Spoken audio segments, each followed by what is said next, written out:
Ahora en este momento quería hablar un poco sobre lo que serían los trabajadores fuera de convenio. Sabemos bien que un trabajador determinado del sector privado, goza de estabilidad impropia relativa, obviamente. A su vez, hay que tener en cuenta que este trabajador va a estar encuadrado en un convenio colectivo de trabajo determinado de acuerdo a la actividad que realiza. Un convenio colectivo determinado es un instrumento que permite encuadrar una actividad o una tarea determinada de acuerdo a ciertas circunstancias, también consagra una serie de derechos fundamentales que obviamente implica también ciertas modificaciones a los rubros salariales propios del trabajador de acuerdo a su actividad, de acuerdo a su antigüedad, o otro tipo de variables específicas a la actividad de la que se trate, ¿no? Obviamente este convenio colectivo de trabajo.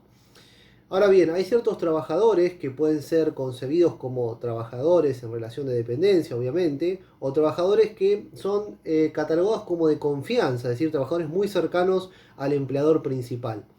Entonces, estos trabajadores, en realidad que son concebidos como de confianza, pueden tener jerarquía alta, es decir, una jerarquía superior en relación a los otros trabajadores que pueden ser de jerarquía inferior. Es así que estos trabajadores pueden ser directivos, pueden ser gerentes, jefes de determinadas áreas, pero que se encuentran fuera de un convenio colectivo de trabajo determinado. Entonces, ¿cuál es el problema al encontrarse fuera de un convenio colectivo de trabajo determinado? Entonces, por ejemplo, ante el aumento salarial, ellos no se verán de alguna forma beneficiados por esos aumentos salariales. Por otra parte, una vez que ingresan al trabajo, deberán ellos negociar individualmente su contrato de trabajo, estipulando, por ejemplo, el pago de determinados rubros y estos deben estar incluidos en una remuneración determinada.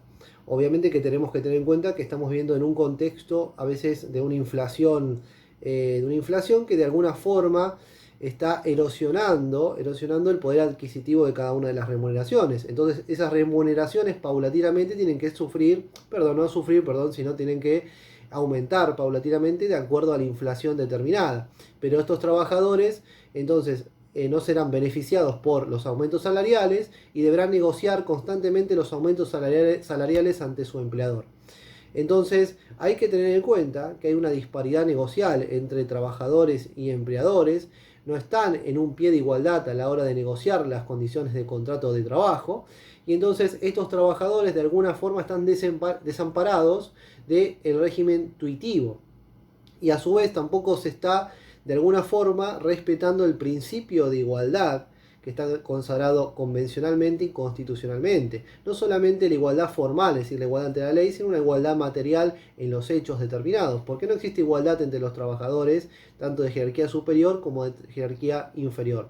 Puede darse el caso que los trabajadores de jerarquía superior, como directivos o gerentes, terminen cobrando una remuneración menor que la propia de los trabajadores de jerarquía inferior, porque estos pueden llegar a empezar a cobrar antigüedad, se verán beneficiados por las negociaciones colectivas que se puedan llegar a dar, por los aumentos salariales, por una serie de rubros que están consagrados en los convenios colectivos de trabajo y van a percibir una remuneración superior o relativamente superior a los trabajadores de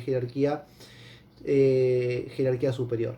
Entonces, esto también hay cierta jurisprudencia que empieza a discutir a estos trabajadores o las condiciones de trabajo propias de estos trabajadores fuera de convenio. Se comienza a vislumbrar que hay que tener en cuenta una serie de variables fundamentales como el principio de buena fe, el principio de igualdad, la equidad, la igualdad entre los iguales, las remuneraciones percibidas por los trabajadores de jerarquía inferior y los convenios colectivos de trabajo aplicables a la actividad en líneas generales. Esas variables serán fundamentales para la determinación de la remuneración que le corresponde a estos trabajadores fuera de convenio. Así que bueno, muchas gracias nuevamente por escucharme y próximamente seguiré subiendo nuevos videos.